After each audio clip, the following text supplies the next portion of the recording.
Hey dudes, it's Uncle Stitch. Um, this is another part of the boot knife. Um, Turning a Kabar into a boot knife series. I might make a third one. I'm not exactly sure yet what I'm gonna do, but the first video, what we did was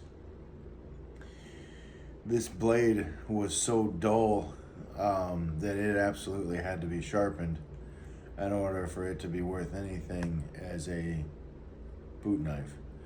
It is a lot sharper now, not as sharp really as I would love it to be, but I had to put a massive freaking bevel on this thing to get this thing to actually be sharp. And those scratches that are on there, that wasn't from sharpening, that was from purchasing the knife. That's how badly beaten this knife is. Ordinarily, let me grab it real quick. The fixed blades that I typically carry are usually gonna be like the Buck 119. This is one of my favorite hunting knives. For I don't know what 50 years, these things have all looked the same, and they've always looked beautiful.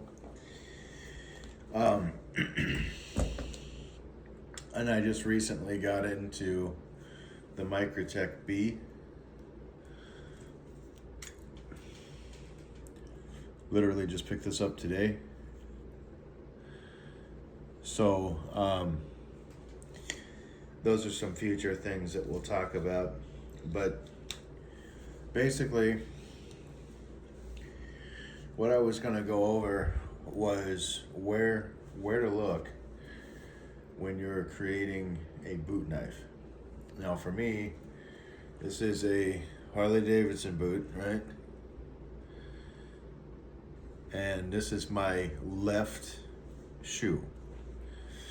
So what I do is I'll cut along the seam of where the leather meets the inside of the shoe, and that's where I'll slide my boot knife down. And sometimes there's stitching that you have to pop through, but the main thing to pay attention to, if you want to take a hunting knife or a fixed blade and turn it into a boot knife, is length.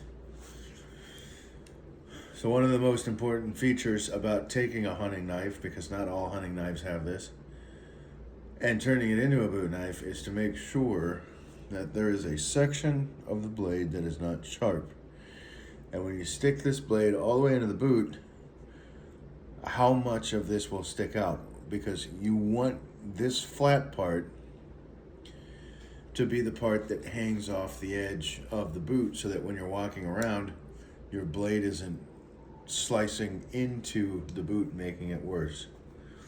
So measurements, that's basically what I'm getting at. That's what's important, right? So right at the tip of the boot, so that choil, or whatever this is called, ricasso or whatever, should be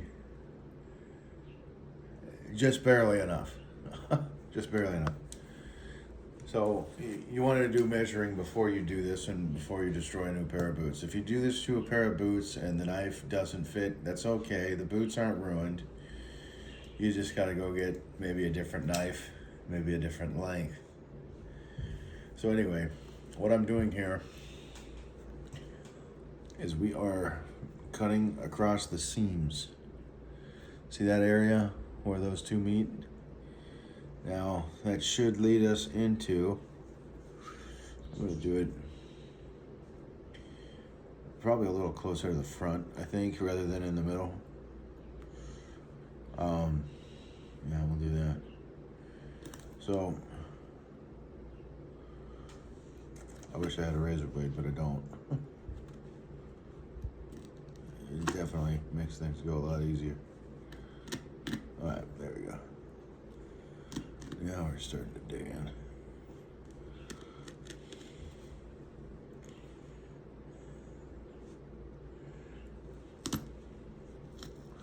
And there she goes. Alright, so if your blade's sharp enough, which I will resharpen it, one thing that you could do is just rock it back and forth until it actually fits, but we're going to continue. I wanted to stop there and show you. We're going to continue to use the ferrum forge. I'm going to draw this back just a hair because it's not precise. Where I didn't want to go too far forward, but I want it to be not in the middle. And you just make tiny little cuts until your knife sinks in, right? So the knife is sinking in, and there you have it.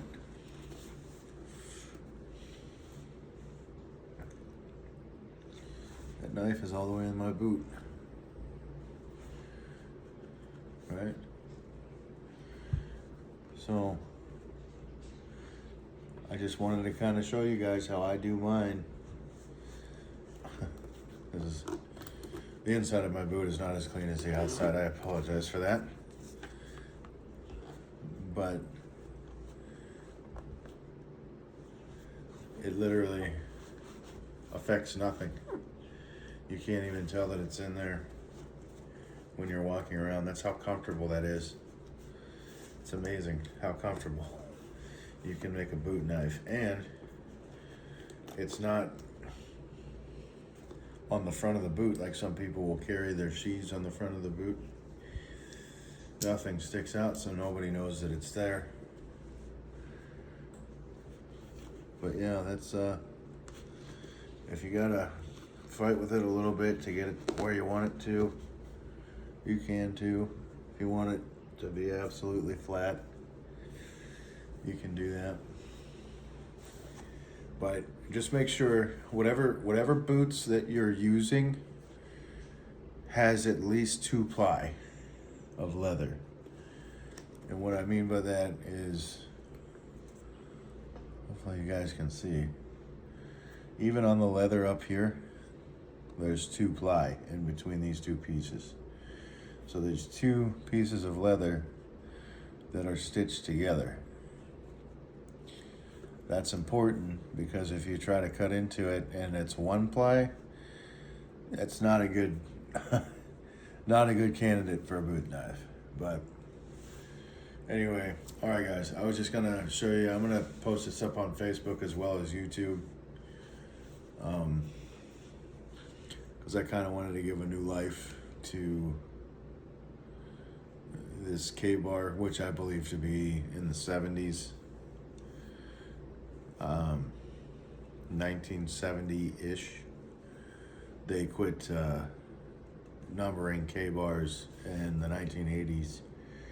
They started doing that in 1968, I believe, or 1969. But all right, guys.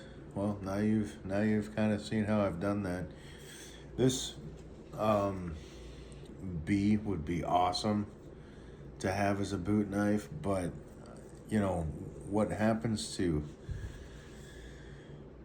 fit perfectly is the little tiny pocket that you have inside of the other pocket. I don't know if girls' jeans have that or not, but men's jeans, we have a pocket that we store our shit in, and then in front of that, or in that pocket, there's another tiny little pocket in our blue jeans.